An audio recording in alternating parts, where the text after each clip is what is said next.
Take নমস্কার। আমাদের আলোচ্য বিষয় গত ভিডিও থেকেই শুরু হয়েছে বাঙালির বামপন্থা।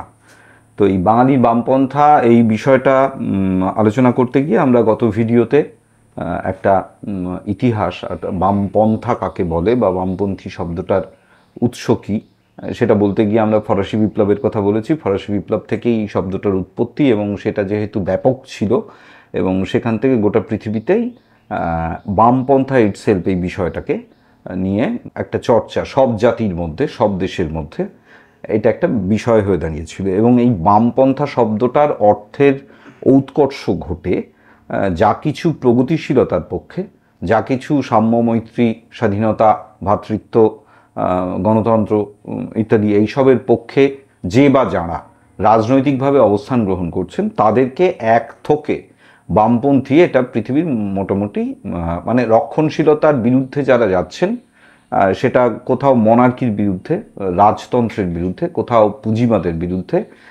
বা কোথাও সামন্ততন্ত্রের বিরুদ্ধে যারা এই ক্ষেত্রে আর কি অবস্থান গ্রহণ করছেন তাদেরকে বামপন্থী এক থোকে গোটা পৃথিবী জুড়েই বলা হয়।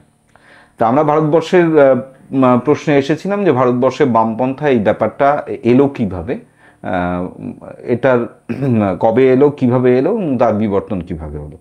আমরা পৃথিবীর দেশে দেশে নানা ক্ষেত্রেই দেখেছি মূলত কমিউনিস্ট গ্রুপ যারা আর কি পরবর্তীকালে ফরাসি বিপ্লবের অনেকটা পরে এসে, ফরাসি বিপ্লবের পরে একটা ফেজ ছিল, মানে আমরা ইউরোপের কথা ধরলে যাদেরকে ধরা হয় ইউটোপিয়ান সোশ্যালিস্ট। এই ইউটোপিয়ান সোশ্যালিস্টদের মধ্যে কয়েকটি নাম খুব গুরুত্বপূর্ণ বলে দেওয়া উচিত। সেটা হচ্ছে যে সাঁ-সিমো ফ্রান্সে, ফুরিয়ের ফ্রান্সে, রবার্ট ওয়েন ইংল্যান্ডের।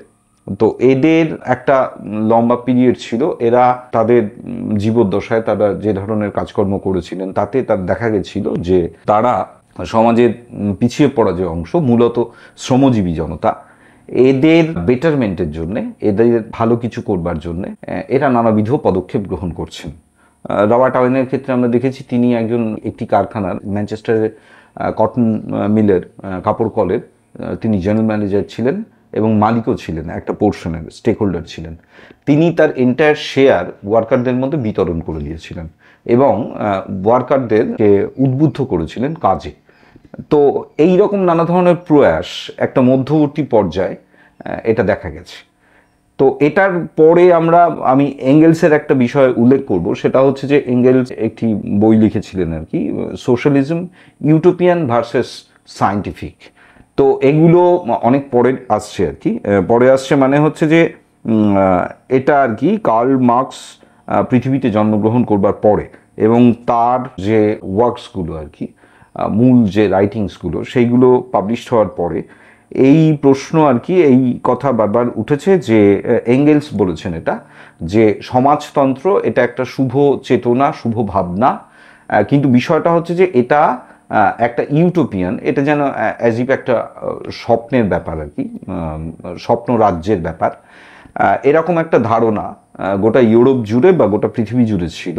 কার্ল মার্কস এসে প্রথম বিষয়টাকে উল্টে সোজা করে দিলেন, অর্থাৎ সেটার একটা সায়েন্টিফিক নিয়ম এইটা তিনি তৈরি করলেন। এবং কার্ল মার্কসের রচনার মধ্যে দিয়েই তিনি যে ডিক্টেটরশিপ অফ প্রোলেতারিয়েট, অর্থাৎ প্রোলেতারিয়েট মানে আপনারা জানেন, অজস্রবার বাঙালি মাত্রেই জানেন, অজস্রবার শব্দটা শুনেছেন, যে খেটে খাওয়া মানুষ যাদের শৃঙ্খল ছাড়া হারাবার কিছু নেই, এই যে অংশ আর কি, এদেরকে প্রোলেতারিয়েট বলা হয়। এবং সেই প্রোলেতারিয়েটের হাতে কিভাবে এবং কেন ক্ষমতা যেতে পারে এবং তার প্রথা পদ্ধতি কী, এবং শুধু তাই নয়, তাদের হাতে ক্ষমতার, রাজনৈতিক ক্ষমতার কেন্দ্রীভূত করাটাই আসলে জাতীয় এবং আন্তর্জাতিক ক্ষেত্রে সমস্ত মানবতাবাদীর প্রধানতম কর্তব্য হচ্ছে এইটা।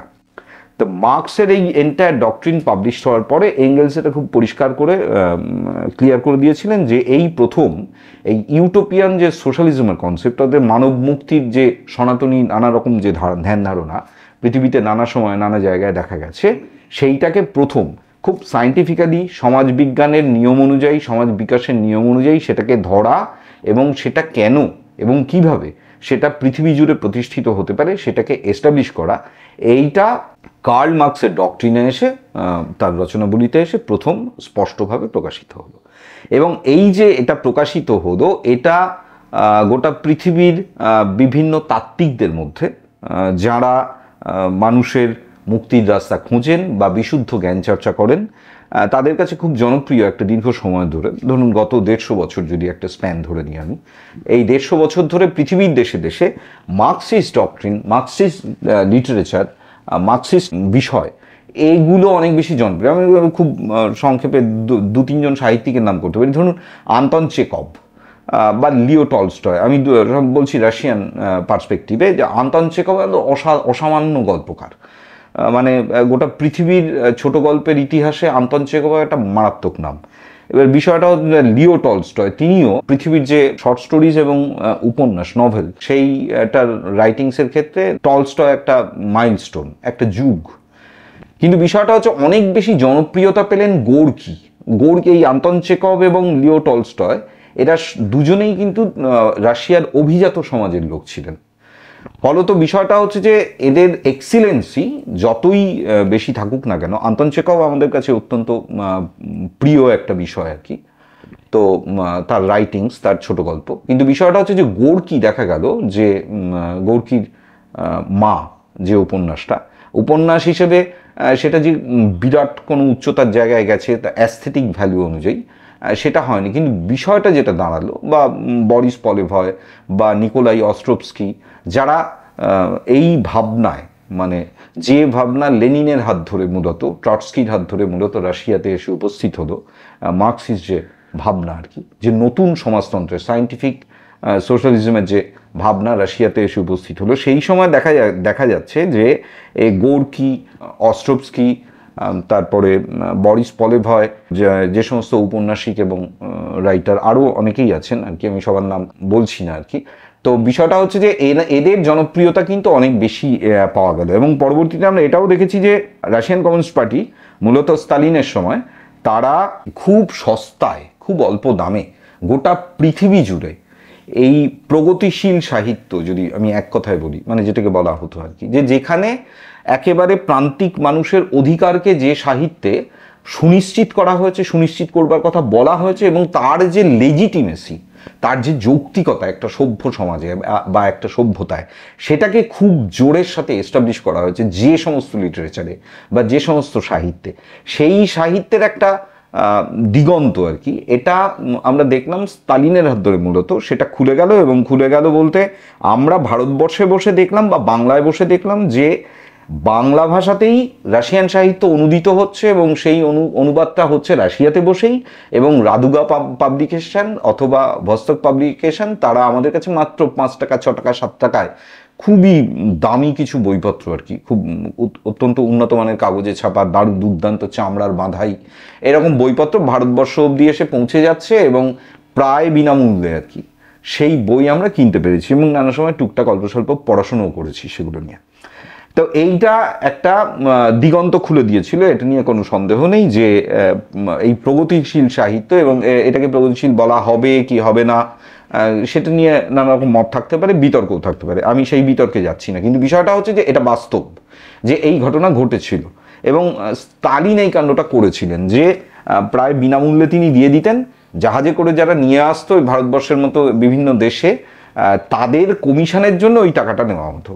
মানে যেটা আমাদের ইন্ডিয়ান পাবলিকেশনে হয়তো দেখা যাচ্ছে যে বইটার দাম 200 টাকা হবে বা হচ্ছে, সেটা তাতেও ওই পেজ কোয়ালিটি হচ্ছে না, সেইটা দেখা যাচ্ছে মাত্র 20 টাকায় দিয়ে দেওয়া হচ্ছে। তো এটা আমরা দেখেছি, আমার ধারণা সকলেই দেখেছেন আপনারা। এবার বিষয়টা হচ্ছে, যেটা ঘটলো সেটা হচ্ছে যে গোটা পৃথিবী জুড়েই একটা সেকশন, তারা স্টুডেন্ট হতে পারে, যুবক হতে পারে, যুবতী হতে পারে, জ্ঞান পিপাসু মানুষ হতে পারে, সাহিত্য পিপাসু মানুষ হতে পারে, তারা ধীরে ধীরে ধীরে ধীরে এই মার্কসিজম বা একটা নতুন যে সমাজ ব্যবস্থা, সোশ্যালিজম, যেটা রাশিয়াতে সেই সময় মনে হয়েছিল যে রাশিয়াতে এটা প্রতিষ্ঠিত হয়েছে, বা রাশিয়াতে এইটা প্রতিষ্ঠা করবার একটা প্রক্রিয়া করণের মধ্যে দিয়ে রাশিয়াবাসী চলছে, তো সেইটার যে সমর্থনে বা সেটা আসলে কি, এটা জানবার জন্যে বুভুক্ষু মানুষ আর কি, জ্ঞান পিপাসু মানুষ, তারা ঝাঁপিয়ে পড়েছিল। এবং এইটা ছিল একটা পার্ট, মানে ভারতবর্ষে যে কমিউনিস্ট আন্দোলন গড়ে উঠলো বা কমিউনিস্ট চিন্তাভাবনা মূলত বাংলায় সেটা যে গড়ে উঠলো, সেটা কিন্তু এরকম একটা মুক্তির অ্যাডভেঞ্চার থেকেই, যে এই প্রক্রিয়ার মধ্যে দিয়ে সত্যিই মানুষের মুক্তি ঘটতে পারে, সত্যিই আমরা এমন একটি সমাজ ব্যবস্থা গড়ে তুলতে পারি যে যেখানে প্রত্যেকটি মানুষ সমান, তাদের অধিকার সমান, এবং সে তার কাজের আনন্দে কাজ করবে। রবি ঠাকুরও যদিও তার আগে লিখেছিলেন, রক্তকরবী লিখতে গিয়ে লিখছেন যে কাজের রশি খুলে দিয়েছি, রঞ্জন বলছে কাজের রশি খুলে দিয়েছি, তাকে আর টেনে চালাতে হবে না, সে নেচে ছুটবে। যদিও এটা রবীন্দ্রনাথ জার্মানি থেকে ঘুরে এসে লিখছেন, এবং জার্মানি থেকে ঘুরে এসে লিখছেন এই কাণ্ড ও কারখানা রাশিয়াতে যা ঘটছে তখনও তার প্রভাব জার্মানিতে এসে পৌঁছয়নি, তো সেটা সেই পর্যায়েই রবীন্দ্রনাথ এটা দিচ্ছেন আর কি। রক্তকরবীর মতো নাটক অজস্রবার কাঁটাছেঁড়া করতে করতে অবশেষে তার চূড়ান্ত রূপ আর কি, সেটা আমরা রক্তকরবীতে দেখতে পাচ্ছি। তাই এই কাজের রশি খুলে দেওয়া, তাকে আর টেনে চালাতে হবে না, সে এখন নেচে চলবে, এই টেক্সট, এই ভাবনা, এই ফিলোসফি, এটা কিন্তু আমরা ওই রাদুগা পাবলিকেশনে অনেক ছোটদের গল্পতেও পেয়েছি, যে দুটো বাচ্চা যে কেমন হবে সমাজতান্ত্রিক কর্ম। কারণ কাজের ক্ষেত্রে যেটা চিরকাল আমাদের ধারণা ছিল যে পেছনে সর্দার দাঁড়িয়ে থাকবে চাবুক হাতে, সে চাবুক পেটাবে, তারপরে সামনে যে কাজ করছে সে আর কি, তার কাজের যদি একটুও ঢিল পড়ে যায় তাহলেই পেছন থেকে চাবুক পড়বে, এই ভয়ে তাকে কাজ চালিয়ে যেতে হবে। তো রাশিয়ান এই সোশ্যালিস্ট প্যাটার্নে এই ইয়েটা কেমন হবে, এই কাজের ধরন, কারণ সেখানে সহযোগিতামূলক, প্রতিযোগিতার চেয়ে সহযোগিতাকে বেশি গুরুত্ব দেওয়া হয়েছে। সেখানে ছোট্ট কার্টুন করা হয়েছিল, সেটাও আমার মনে আছে, যে আমরা একদম ছোট্টবেলায় দেখেছিলাম যে দুটো বাচ্চা হচ্ছে একটা ওই জলের বালতি তারা নিয়ে যাবে একটা ফার্মে আর কি, সেখানে জল দেওয়া হবে, গাছের জল দেওয়া হবে। তো তাদের মধ্যে কলহ হচ্ছে যে এরকম যে কে নিয়ে যাবে বালতিটা, এ বলছেন আমি নিয়ে যাবো, ও বলছে আমি নিয়ে যাবো। এরকম তৃতীয় একটি বাচ্চার আমদানি হয় এবং সে বলে কি ব্যাপার, কি সমস্যা তোমাদের, সে একটু বড় বাচ্চা দিচ্ছে। তখন এরা দুজন বলে যে এরকম ব্যাপার, আমাকে কাজ করতে দেওয়া হচ্ছে না, এই যে ও করে দিচ্ছে, আমি এটা নিয়ে যেতে চাই, আমি এই কাজটা করতে চাই, জল দেওয়ার কাজটা। তখন ও বললো ও আছে যে এই সমস্যা, ঠিক আছে তোমরা এক কাজ করো, তোমরা 1 মিনিট চোখ বন্ধ করে থাকো বা ওইটা ছুঁয়ে এসো। যেই ওরা দুজন মিলে ওটা ছুঁতে গেলে তৃতীয় বাচ্চাটা জলের বালতি নিয়ে এক দৌড়ে সেখানে পৌঁছে গেল। মানে কাজ করবার একটা উৎসাহ, যদিও এটা কার্টুন, এটার সাথে সবসময় যে রিয়েলিটি 100% ম্যাচ করে সেরকম নয়। রাশিয়া নিয়ে এরকম অভিযোগও নানা সময় পরবর্তীতে আর কি, সেকেন্ড ওয়ার্ল্ড ওয়ারের পরে এটা দেখা গেছে।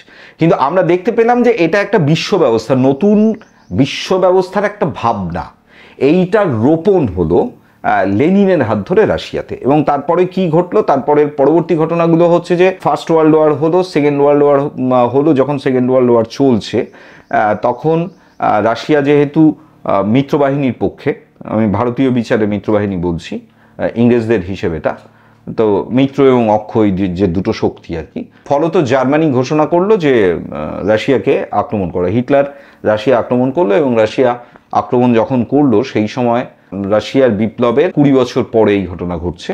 এবার এটা যখন ঘটছে তখন এই রাশিয়া একটা বড় ভূখণ্ড, সেখানে এই শীতের প্রাক্কালে স্তালিনের যুদ্ধ কৌশল ছিল যে হিটলারের যে সেনাবাহিনী তাদেরকে রাশিয়ার অভ্যন্তরে ঢুকিয়ে নেওয়া এবং মস্কো অবধি প্রায় নিয়ে আসা। এবং এই মস্কো অবধি তাদেরকে নিয়ে আসতে গিয়ে মাঝে মাঝে ছোট ছোট তাদের সুইসাইডাল স্কোয়াড, তারা দেশের জন্য জীবন দিয়েছিল।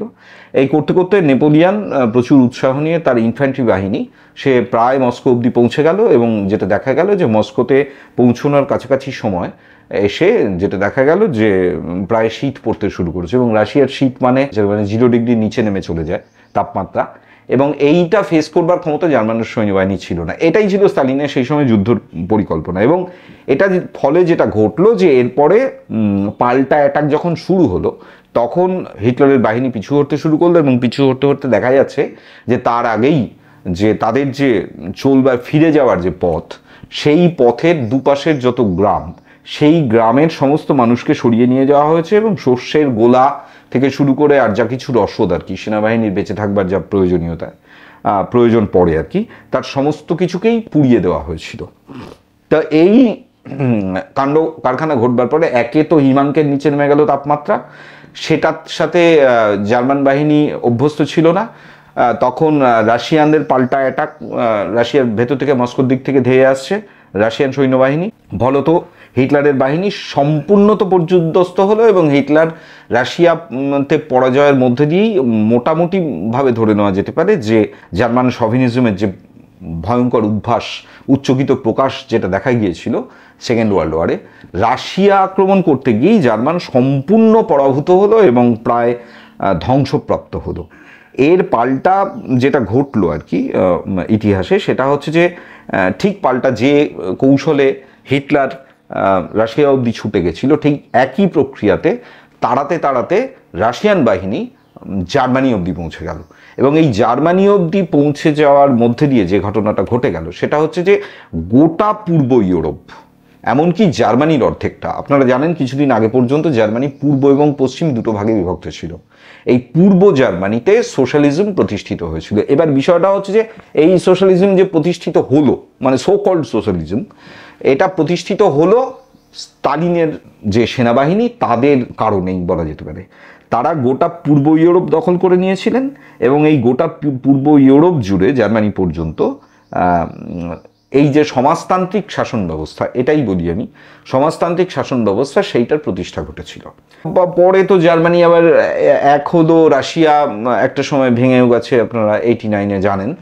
সেখানে প্রথমে সে গ্লাসনোস্ট পেরেস্ট্রোইকা গোরবাচেভের সময় এবং এলসিনের সময় একদম রাশিয়াকে সম্পূর্ণ তো উন্মুক্ত করে দেওয়া, এবং যে ইউএসএসআর যেটা ছিল আর কি, United states of Soviet Russia, এইটার অবলুপ্তি প্রাক্তনী যে পুরাতনী যে রাশিয়া বলে যে দেশটা ছিল সেই রকম একটা জায়গায় দাঁড়িয়ে গেল পরবর্তীতে। এবং বাদ বাকি ইস্ট ইউরোপের সমস্ত দেশগুলো তারা স্বাধীনতা ঘোষণা করলো এবং তারা রাশিয়ার এই খবরদারি থেকে তারা বেরিয়ে চলে এলো। এটা একটা লম্বা ইতিহাস। কিন্তু বিষয়টা হচ্ছে যে পৃথিবীর একটা বড় অংশ জুড়ে, একটা বড় ভূখণ্ড জুড়ে এই সমাজতান্ত্রিক ব্যবস্থা প্রতিষ্ঠিত হলে এটা একটা গোটা পৃথিবীর ইতিহাসে একটা নতুন ধরনের সামাজিক এক্সপেরিমেন্টেশন, পরীক্ষা নিরীক্ষা। যে পরীক্ষা নিরীক্ষাটা একদল মানুষের হাত ধরে হলো যারা মনে করেন বা যারা মনে করতেন যে পৃথিবীতে প্রত্যেকটি মানুষের সমান অধিকার থাকা উচিত, প্রত্যেকটি মানুষের বেঁচে থাকার ক্ষেত্রে তাদের যে প্রাপ্তি এবং সম্পদের যে বন্টন,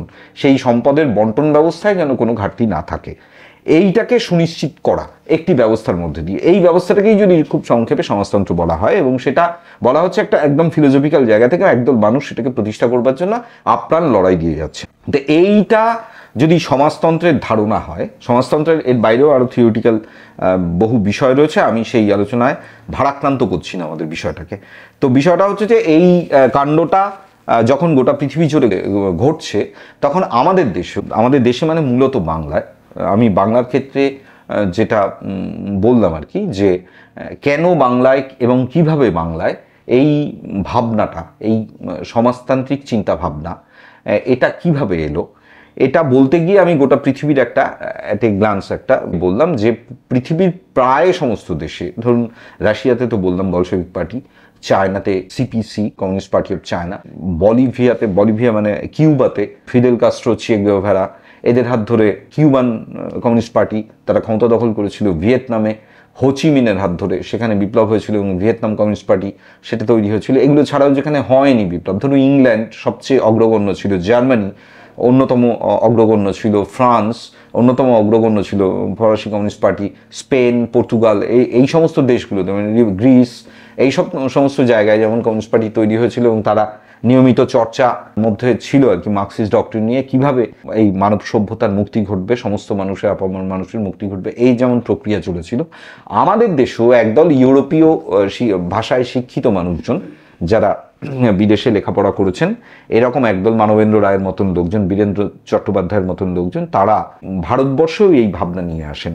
এবং তখন যেটা আমি বাংলার ইতিহাস বলতে গিয়ে আপনাদের বলেছিলাম যে এদের যে ভাবনা ছিল যে এরা জানতেন যে বাংলাটাই আসলে ভারতবর্ষ অথবা ভারতবর্ষটাই বাংলা।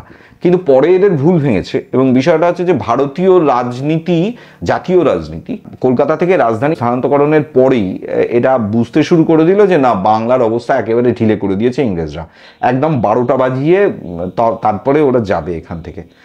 প্রথম হচ্ছে দেশভাগ, বাংলা ভাগ, এবং তারপরেই হচ্ছে রাজধানী স্থানান্তরকরণ। এই দুটো ঘটনা, এবং এই দুটো ঘটনাতেই প্রথম যেটা দেখা গেল, দুটো জিনিস ম্যাচ করলো, মিলে গেল একটা জায়গায়। সেটা হচ্ছে যে বঙ্গভঙ্গ, আপনারা জানেন যে বাংলার মাটি বাংলার জল গাইতে গাইতে রবি ঠাকুর জোড়াসাগর ঠাকুর বাড়ি থেকে বেরোলেন এবং রাখি হাতে তিনি হিন্দু মুসলিম তাদের মধ্যে যে প্রকৃত অর্থে কোনো বিভেদ নেই, এইটা বোঝাবার জন্যে তিনি নিজে খালি পায়ে হেঁটে হেঁটে গোটা কলকাতা শহর ঘুরলেন, তার সাথে অন্য অনেকে ঘুরলেন, এবং তিনি একটা সৌভ্রাতৃত্বের বার্তা দিলেন যে ব্রিটিশরা যে বঙ্গভঙ্গের প্রস্তাব দিয়েছে হিন্দু এবং মুসলিম এই দুটো ধর্মের মানুষকে করে ধর্মের ভিত্তিতে, এইটা সঠিক হচ্ছে না, এটা খুব ক্ষতিকারক হচ্ছে এবং এটা বাংলার জন্য খুব মারাত্মক ক্ষতি তৈরি হচ্ছে। অন্য রাজনৈতিক দলের নেতারা কে কি করেছিলেন জানি না, কিন্তু রবি ঠাকুর এটা বুঝে গেছিলেন যেটা মারাত্মক ধ্বংস করে দিয়ে যাচ্ছে বাঙালি জাতিকে।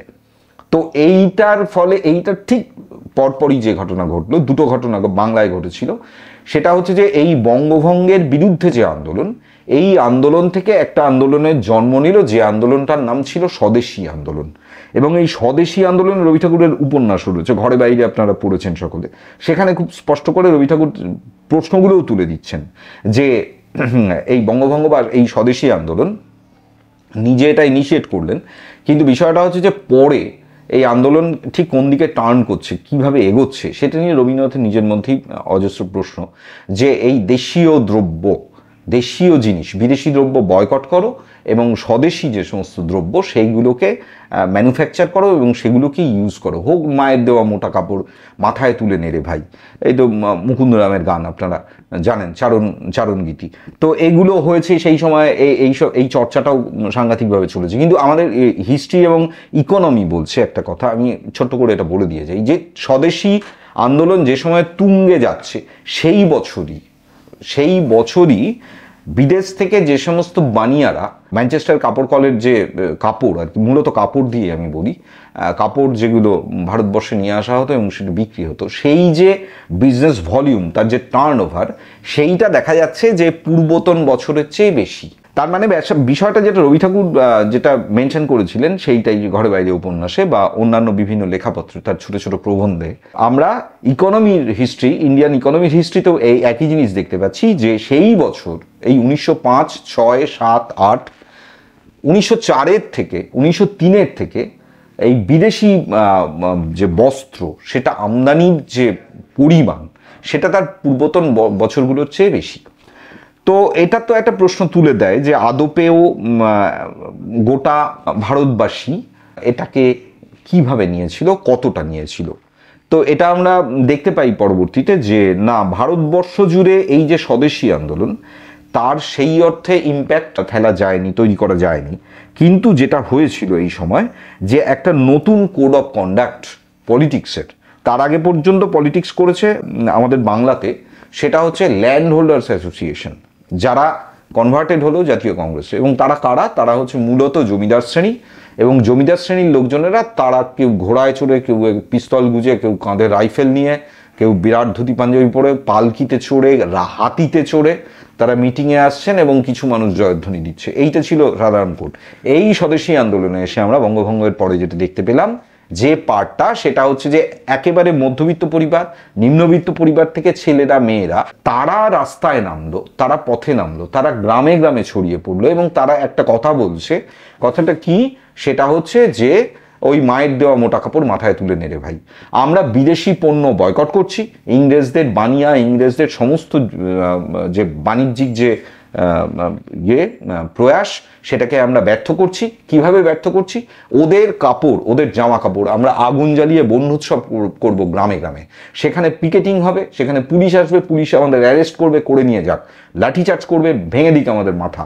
কিন্তু বিষয়টা হচ্ছে আমরা বিদেশি ইয়েকে পোড়াবো, এবং এই প্রতীকী প্রতিবাদের মধ্যে দিয়ে গোটা দেশবাসীকে আমরা জানাবো যে আমরা বিদেশি দ্রব্য বয়কট করছি, এবং স্বদেশী যা কিছু স্বদেশী আমাদের নিজস্ব, সেইটাকে আমরা প্রমোট করছি। আমাদের তাঁতিরা, আমাদের কুমোরেরা যা কিছু তৈরি করে, সেটা দিয়েই আমরা আমাদের জীবন নির্বাহ করব। এই ছিল স্বদেশী আন্দোলনের মূল ভাবনা। এবং সেই ভাবনাতে আমরা যে দেখলাম একটা নির্দিষ্ট আজকের যে প্যাটার্ন, বাংলার পলিটিক্সের, বাঙালি পলিটিশিয়ান বলতে যে অংশটাকে ধরা হয়, যে ধরুন একগাল দাড়ি, উস্কো খুস্কো চুল, ছেঁড়াখোড়া পাঞ্জাবি অথবা ছেঁড়াখোড়া একটা ঝোলা, গ্রামে গ্রামে ঘুরে বেড়াচ্ছে, মানুষকে জাগরণের কাজ করে বেড়াচ্ছে, এই যে প্যাটার্ন, যেটা বামপন্থীদের মধ্যে দেখা গেছে, নকশালাইটদের মধ্যে দেখা গেছে, বা অতীতে কংগ্রেসের মধ্যেও দেখা গেছে, এই যে প্যাটার্নটা, এই প্যাটার্নটা প্রথম তৈরি হলো এই স্বদেশী আন্দোলন এর মধ্যে দিয়ে, এটা 1905 সালে বঙ্গভঙ্গের প্রতিবাদে যে আন্দোলনের সূচনা রবি ঠাকুর নিজে করেছিলেন। কিন্তু এই মুহূর্তে পশ্চিমবাংলার রাজনীতিতে যদি আমরা এটা খুঁজতে যাই হয়তো আর পাবো না, কিন্তু এটা মানুষের স্মৃতিতে রয়েছে যে একদল মানুষ এইভাবে রাজনীতি করতেন, তার কেরিয়ার উৎসর্গ করে, পরিবারকে উৎসর্গ করে, মানে গোটা দেশটাই আমার পরিবার, গোটা এই জগতের সমস্ত মানুষজনই আমার ভাই বোন, এরকম একটা উচ্চ মতাদর্শ, সেইটাতে দীক্ষিত হয়ে একদল মানুষ, তারা মূলত মধ্যবিত্ত, অবশ্যই এ নিয়ে সন্দেহ নেই, অন্যান্যরাও ছিল, কৃষক, শ্রমিক, এদেরও অংশ কিছু কিছু ছিল যে যারা এতে অংশগ্রহণ করলো। এরপর বিবর্তিত হয়ে আজকে তো পলিটিক্স কোম্পানির হাতে চলে যাচ্ছে। সোশ্যাল ম্যানেজমেন্ট কোম্পানি যারা, তারা মানে সমস্ত রাজনৈতিক দলই তাদের কাছ থেকে তাদেরকে হায়ার করছেন, তাদের কাছ থেকে একটা বড় টাকায় অফারে তাদের জনমানসের গতিবিধি সেটাকে রিড করবার চেষ্টা করছেন এবং সেখান থেকে তাদের স্ট্র্যাটেজি তৈরি করছেন। এই যে প্রক্রিয়া, এটা আজ থেকে 30 বছর আগে কোনো, তার 40 বছর আগে বা 50 বছর আগে কোনো অস্তিত্বই ছিল না। তখন জনমানসকে রিড করবার এই যে মানবিক যে পদ্ধতি, এটাই চালু ছিল এবং এতেই বাংলাভাষী এতে অভ্যস্ত ছিল। এটা গোটা বাংলা জুড়েই এটাই ছিল সাধারণ পদ্ধতি। তো এখন বিষয়টা হচ্ছে যে এরপর থেকে একটা ইরোশন শুরু হয়েছে। বাংলার বামপন্থা, আমাদের মূল যে হেডিং বাংলার বামপন্থা, যে গোটা পৃথিবী জুড়ে একটা নতুন মতাদর্শ সেটা একটু একটু করে ছড়িয়ে যাচ্ছে এবং একদল মানুষ, সবাই নয়, তারা এমন একটি পৃথিবীর স্বপ্ন দেখছেন যে পৃথিবী জুড়ে একটা সমাজতন্ত্র, অর্থাৎ ওই যেটা আগে বললাম, সেটি প্রতিষ্ঠিত হতে চলেছে। অর্থাৎ সকলের সরকার, সকলের গভর্নমেন্ট, এরকম একটা বিষয় যেখানে সবার সমস্ত অধিকার সুনিশ্চিত হবে, কোনো উচ্চ নিচ ভেদাভেদ থাকবে না। এই যে একটা শুভ ভাবনা, এইটার একটা চাষ চলছে তখনও। কিন্তু 47 সালে এসে দেখা গেল যে না, এইটা আর সেই একই জায়গায় দাঁড়িয়ে থাকছে না। তাহলে কি দাঁড়ালো 47 সালে? ভারতবর্ষে আমরা দেখতে পেলাম যে কাশ্মীরি পণ্ডিতদের একটা পরিবার, তারা জমিদার পরিবার, তাদের সাথে সেই সময় শেষ ভাইসরয়, তাদের একটা বিরাট হবনবী। এবং বিষয়টা হচ্ছে যে তারাই হয়ে গেল, এখানে সুভাষ বোস রয়েছে, সুভাষ বোস একটা ইনস্টিটিউশন নিজেই, নেতাজি সুভাষচন্দ্র বোস। তার আগের গৌরব তো আমি বাদই দিচ্ছি, সেই ওই প্যারালাল আর কি, বাঘাযতীন, রাসবিহারী, এদের প্যারালাল আর ভারতবর্ষে কোনো মাথা নেই। দেশবন্ধু চিত্তরঞ্জন, তার প্যারালাল ভারতবর্ষে আর কেউ নেই, খুঁজে পাওয়া যাবে না ওই সময়। কিন্তু বিষয়টা হচ্ছে মোহনদাস করমচাঁদ গান্ধী নামে একজন ভদ্রলোক, তিনি দক্ষিণ আফ্রিকাতে প্র্যাকটিস করতে গিয়ে ব্যর্থ হলেন এবং ব্যর্থ হয়ে 1915 সালে তিনি জাহাজ চেপে সেখানে নানা রকম কাণ্ড কারখানা ঘটিয়ে তিনি ভারতবর্ষে এসে পদার্পণ করলেন এবং পদার্পণ করলেন এই 1915 সাল। 1915 সালে পদার্পণ করে তিনি ডেডিকেটেড ছিলেন আমি রাজনীতি করব, এবং রাজনীতি করতে গিয়ে গোপালকৃষ্ণ গোখলে, তার যে গুরু, তিনি পরিষ্কার করে বললেন যে পায়ে হেঁটে গোটা ভারতবর্ষটা ঘোরো, এই দেশটাকে চেনো। গোপালকৃষ্ণ গোখলের পরামর্শে তিনি গোটা ভারতবর্ষ পায়ে হেঁটে ঘুরতে শুরু করলেন এবং নতুন একটি ভাবনা নিয়ে এলেন। কিন্তু বিষয়টা হচ্ছে যে তার যে ভাবনা, সেই ভাবনা অনেক দূর অব্দি ক্লিক করে গেল এবং যে সময় বাংলা জুড়ে ভয়ঙ্কর জঙ্গি আন্দোলন যেটা চলছে সেই সময়, সেক্ষেত্রে সেই সময় দাঁড়িয়ে ব্রিটিশদের মনে হয়েছিল যে এই লোকটা খানিকটা ডিপেন্ড করা যায়, এই অন্তত কোনো নাশকতা ঘটিয়ে দেবে না, এর সাথে কথোপকথনের মধ্যে দিয়ে মারপ্যাচ করে আর কি একটা আমাদের প্ল্যানিং এর দিকে এগোতে পারবো। এবং সেটা আমরা দেখতে পেলাম যে ইংরেজি কাগজগুলোতে ওই সময় গান্ধীজিকে খুব বেশি বেশি করে এক্সপোজার দেওয়া হতে শুরু করলো। এবং এইটার যে এফেক্ট, এবং তার সাথে সাথে এটাও যে একজন বিলেত ফেরত ব্যারিস্টার, তিনি একটা খেটো ধুতি আর খালি গা, কখনো একটা স্যান্ডো গেঞ্জি, হাতে একটা লাঠি, এই নিয়ে গোটা ভারতবর্ষে তিনি খালি পায়ে হেঁটে হেঁটে ঘুরে বেড়াচ্ছেন। এবং এই যে ঘুরে বেড়াচ্ছেন, একেবারে সাধারণ মানুষের সাথে মিশছেন, তাদের সাথে একসাথে বসছেন, তাদের সাথে মুখ সেদ্ধ, চাল সেদ্ধ, ডাল সেদ্ধ, এইসব লেবু দিয়ে খাচ্ছেন, অন্য কিছু খাচ্ছেন না, তার জন্য রাজকীয় কোনো আহার প্রস্তুত করতে হচ্ছে না। এবং তিনি একাধিকবার অনশন করছেন এবং সেই অনশন করছেন কখনো কারখানা শ্রমিকদের জন্যে, কখনো বিহারের চম্পারণে নীল বিদ্রোহী চাষিদের সমর্থনে। তো এই যে কাণ্ড কারখানা তিনি করছেন, তাতে ধীরে ধীরে খবরের কাগজগুলো যেভাবে গান্ধীকে ফলাও করে বলা হতে শুরু করলো এবং যার এইসব ঘটনাবলী যেভাবে প্রকাশ পেতে শুরু করলো, তাতে যেটা দেখা গেল যে গান্ধীজি খুব দ্রুত ভারতবর্ষ জুড়ে ব্যাপক জনপ্রিয়তা পেয়ে গেলেন। এবং গান্ধীজি যাদের উপরে ডিপেন্ড করতেন, যাদের ভালোবাসতেন, এই সেকশনটার মধ্যে আমরা প্রথমত গান্ধীর একটা নির্দিষ্ট ফিলোসফি ছিল এবং গান্ধীজি যেটা মনে করতেন সেটা হচ্ছে যে কোনো ধরনের জঙ্গি আন্দোলন দিয়ে আদপে মানুষের বা মানবতার কোনো লাভ হয় না। এটা গান্ধীজির একদম মাই এক্সপিরিয়েন্স উইথ ট্রুথ, সেখানে ছত্রে ছত্রে গান্ধীজি বারে বারে লিখেছেন। এবং গান্ধীজির যেটা বক্তব্য ছিল যে বিবদমান যে দুটো অংশ, মানে কারখানার শ্রমিক আমি আর কারখানার মালিক আরেকজন কেউ, তার সাথে আমার যে লড়াই হচ্ছে, গান্ধীজি আমার পক্ষ নিয়ে মানে শ্রমিকের পক্ষ নিয়ে আমার পাশেই এসে বসে পড়লেন, অবস্থানে বসে পড়লেন এবং প্রতিনিয়ত আমাকে বুঝিয়ে চললেন যে না, ওই মালিকের হৃদয় পরিবর্তন, ওই মালিকের মস্তিষ্কের পরিবর্তন, এটা যতক্ষণ না ঘটাতে পারছো ততক্ষণ তোমার জয় হাসিল হচ্ছে না। হয়তো তুমি জোর জবরদস্তি করে তোমার কিছু দাবি আদায় করে ফেলতে পারো, কিন্তু মূল বিষয়টা হচ্ছে যে ওই মানুষের মনকে, তার হৃদয়কে জয় করা, সে তাকে বোঝানো। এবার এই যে ভাবনা গান্ধিয়ান ফিলোসফির, এই ভাবনার মধ্যে সে একটা স্পিরিচুয়াল জায়গা রয়েছে যে আসলে তো শেষত তো মানুষের হৃদয় জয় করাটাই শেষ কথা। গান্ধিয়ান পলিটিক্সে যেটা ছিল যে এই যে হৃদয় জয় করবার যে জায়গা আর কি, ভাবনা, সেটা একদিক দিয়ে ডেফিনেটলি ঠিক, কিন্তু ওই সময় দাঁড়িয়ে গোটা পৃথিবীতে যে সময় বলশেভিক পার্টি ক্ষমতা দখল করছে, যে সময় তার বেশ কিছুকাল পরে চাইনিজ কমিউনিস্ট পার্টি ক্ষমতা দখল করছে, গোটা ইস্ট ইউরোপ, গোটা পূর্ব ইউরোপ জুড়ে সমাজতন্ত্র প্রতিষ্ঠা বা সমাজতান্ত্রিক ব্যবস্থা প্রতিষ্ঠিত হচ্ছে, এই যখন কাণ্ড কারখানা ঘটছে গোটা পৃথিবী জুড়ে, প্রথম বিশ্বযুদ্ধ, দ্বিতীয় বিশ্বযুদ্ধ, এই রকম সময় একটা বড় সংখ্যক মানুষজন, তাদের কাছে এই গান্ধিয়ান পলিটিক্সের এই যে বেসিক যে ভাবনাটা, সেটাকে বেশ কিছুটা অবাস্তব, অবান্তর, অর্থহীন, মূল্যহীন এবং কখনো কখনো চাটুকারিতা, ব্রিটিশের চাটুকারিতা বলে মনে হয়েছিল। কাদের মনে হয়েছিল এই কথা? প্রধানত বাঙালিদের। কারণ আমি যেটা বললাম যে বাকি অংশ যেটা ভারতবর্ষের রেস্ট যে পোর্শন, তারা কিন্তু এইসব রাজনীতি, সমাজনীতি, এত দেশকাল, সমাজ, সভ্যতা ইত্যাদি এসব কিছুই জানতো না। তাদের এত কিছু জানার কথাও না, কারণ এরকম কোনো কোর্সের মধ্যে দিয়ে তারা আসেও নি। কিন্তু বাংলায় এই কাণ্ড অলরেডি ঘটে গেছে। তার আগে বাঙালির গর্ভে বা মায়েদের গর্ভে গর্ভে ক্ষুদিরাম জন্মে গেছে, কানাইলাল জন্মে গেছে, প্রফুল্ল চাকি জন্মে গেছে, মাস্টারদা সূর্য সেন জন্মে গেছে, এই সমস্ত ঘটে গেছে, বসন্ত বিশ্বাস জন্মে গেছে, এরম সকলে জন্মে গেছে এবং তারা দেশের জন্য প্রাণ উৎসর্গ করে দেখিয়ে দিয়েছে এটাই পথ, এটাই রাস্তা। বাঘাযতীনের মতো বীর জন্মেছে, রাসবিহারীর মতন নেতা জন্মেছে, এইসব কাণ্ড ঘটে গেছে তার অনেক আগে আমাদের বাংলায়। কিন্তু বাদবাকি যে রেস্ট ইন্ডিয়া, সেখানে এই কাণ্ড ঘটেনি। গান্ধী যখন এরকম কথা বলছে, তাতে গোটা ভারতবর্ষ একরকমভাবে উদ্বুদ্ধ হলেও বাংলায় কিন্তু সেভাবে গান্ধী জায়গা করতে পারেননি। এবং এটা যে পারলেন না, বাংলায় দেশবন্ধু চিত্তরঞ্জন অনেক বড় নেতা ছিলেন, বাংলায় নেতাজি সুভাষচন্দ্র বোস, তার আগে রাসবিহারীকে তো মানুষ দেখেনি।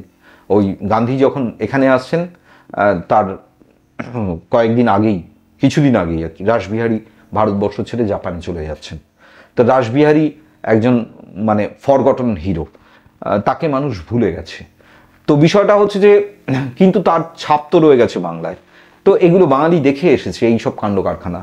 তো বাংলায় আরও অন্যান্য অজস্র কিছু ঘটে গেছে এই সময়। কিন্তু বিষয়টা হচ্ছে যে এই ফলত গান্ধীর এই যে অ্যাপ্রোচ, এই যে সেটার তো একটা অবশ্যই দিক রয়েছে যে যতক্ষণ না গোটা দেশের মানুষ একসাথে জেগে উঠছে, আমি দু চারজন হিরো মিলে যদি একটা কাণ্ড ঘটিয়ে ফেলি, তাহলে ওই স্বাধীনতার কোনো মূল্য থাকে না। আমাদের ব্রিটিশের হৃদয় জয় করে তারপরেই সেই স্বাধীনতা অর্জন করতে হবে। যদিও এসব কিছুরই অবকাশ থাকলো না। 1939 সালে দ্বিতীয় বিশ্বযুদ্ধ শুরু হলো, 45 সালে শেষ হলো। 45 সালে যখন শেষ হলো, জাপানের হিরোশিমা এবং নাগাসাকিতে, জাপান তার আগে পার্ল হারবারে অ্যাটাক করলো মার্কিন সেনাবাহিনীর ওপরে। মার্কিন যুক্তরাষ্ট্র তার আগে পর্যন্ত দ্বিতীয় বিশ্বযুদ্ধে অংশগ্রহণ করেনি। এবং যে মুহূর্তে জাপান এটা বুঝতে পারলো যে ইউরোপের এই ইংল্যান্ড, জার্মানি, মূলত জার্মানি, অস্ট্রিয়া, প্রাশিয়া, এই সমস্ত দেশগুলো যারা বিশ্বযুদ্ধের অক্ষশক্তি ছিল, তারা রাশিয়ার কাছে ভয়ঙ্কর রকমভাবে পরাজিত হয়ে যাওয়ার পরে তাদের আর ব্যাকবোন নেই, কিন্তু তারা সাপোর্ট পাচ্ছে আমেরিকান সোলজারদের কাছ থেকে, আমেরিকান ট্রেজারি থেকে। তখন জাপান অ্যাটাক করেছিল আমেরিকাকে এবং পার্ল হারবারে তারা বোমাবর্ষণ করে, তাদের বিমান বাহিনী, জাপ বিমান বাহিনী সেখানে অ্যাটাক করে। এবং তারই পাল্টা আমরা যেটা দেখতে পেলাম যে মার্কিন যুক্তরাষ্ট্রের যে ম্যানহাটন প্রজেক্ট, সেই ম্যানহাটন প্রজেক্ট যেখানে অ্যাটমিক বোম তৈরি হলো, 1942 সম্ভবত সেটা তৈরি হয়ে গেছিল, নিলস বোর এবং ওপেনহাইমার, এই দুজন কালজয়ী বিজ্ঞানীর নেতৃত্বে আর কি। আইনস্টাইনের যে ভাবনা সেটার বাস্তব যে প্রতিফলন সেটা এখানে ঘটলো, এবং প্রথম দেখা গেল যে প্রায় ব্রহ্মাস্ত্রের মতো একটি অস্ত্র, যেটা লক্ষ লক্ষ কোটি কোটি মানুষকে একটি বোমা দিয়ে মেরে দেওয়া সম্ভব। এবং সেই বোমার প্রয়োগ ঘটল হিরোশিমা এবং নাগাসাকিতে 6ই আগস্ট 9ই আগস্ট 1945 সালে। আনুষ্ঠানিকভাবে জাপান আত্মসমর্পণ করলো এবং দ্বিতীয় বিশ্বযুদ্ধের পরিসমাপ্তি ঘটল। দ্বিতীয় বিশ্বযুদ্ধের পরিসমাপ্তি যেই ঘটলো, সাথে সাথেই পূর্ব শর্ত অনুযায়ী মার্কিন যুক্তরাষ্ট্র ইউরোপের এই যুদ্ধবিধ্বস্ত দেশগুলোকে, জার্মানিকে, প্রাশিয়াকে, অস্ট্রিয়াকে, ইংল্যান্ডকে, ফ্রান্সকে, সবাইকে তারা অনুদান দিল। শর্ত ছিল একটি, যে তৃতীয় বিশ্বের দেশগুলোতে বা পৃথিবীর বিভিন্ন দেশে তোমরা যে আগ্রাসন চাপিয়ে রেখেছো সেটা উইথড্র করে নিতে হবে, অর্থাৎ ভারতবর্ষ ছেড়ে তোমাদের চলে যেতে হবে। এরকম আরও অন্যান্য দেশ ছেড়েও তোমাদের চলে যেতে হবে, এখানে আর তোমাদের থাকা যাবে না। তো এই শর্ত ব্রিটিশদের ওপরে চাপানো হলো এবং তখন ব্রিটিশদের চলে যেতেই হতো। সুতরাং ভারত ছাড়ো আন্দোলন 1942 সালে যদি না হতো, তাহলে কিন্তু ব্রিটিশরা এখানে, বা ভারত ছাড়ো আন্দোলনের মধ্যে দিয়েই ব্রিটিশকে তাড়ানো হয়েছে, এই কথা যদি কেউ উচ্চারিত করে আজকেও, তাহলে এটা একটা ভুল প্রপোজিশন। এইটা কথাটা ঠিক নয়, কারণ দ্বিতীয় বিশ্বযুদ্ধের শর্তই ছিল যে সমস্ত এই দেশগুলোকে ছেড়ে বেরিয়ে চলে যেতে হবে। এটা যদি না যায় তাহলে মার্কিন যুক্তরাষ্ট্রের সাথে যে শর্ত রয়েছে, কারণ এই দেশগুলো, ইউরোপের দেশগুলো যারা তার আগে জায়ান্ট ছিল আর কি, সব ধরনের পাওয়ারে, ইকোনমিক, পলিটিক্স, সামরিক সমস্ত ক্ষেত্রে যারা জায়ান্ট ছিল, এই জায়ান্টদের পতন ঘটে গেল রাশিয়ার সাথে ওই যুদ্ধে হারবার পরে। এবং তারপরে আমেরিকার এই শর্ত মানা ছাড়া তাদের আর কোনো দ্বিতীয় রাস্তা ছিল না।